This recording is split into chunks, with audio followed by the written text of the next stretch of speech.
ازاي تضيف تأثير الهاند رايتنج على النص في بريمير. اول حاجة هتكتب النص اللي انت عاوزه وبعدين تسنتره في نص الشاشة، وبعد كده هتروح لقائمة افكت ونكتب في البحث شيب فلو. هنسحب الافكت ده ونضيفه على بداية اللاير بتاع النص.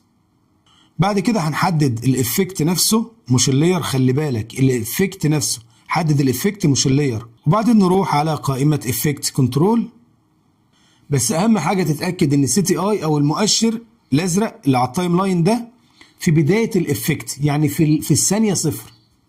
هتسكرول لتحت لحد ما تلاقي خاصية بوينت 1، هتستخدم المحاور بتاعتها علشان تخلي نقطة بداية الانيميشن مع اول حرف في الكلمة بتاعتك.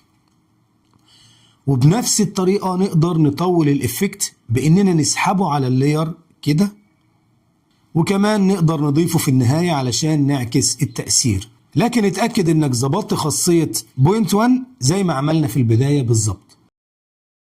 وبكده تكون عرفت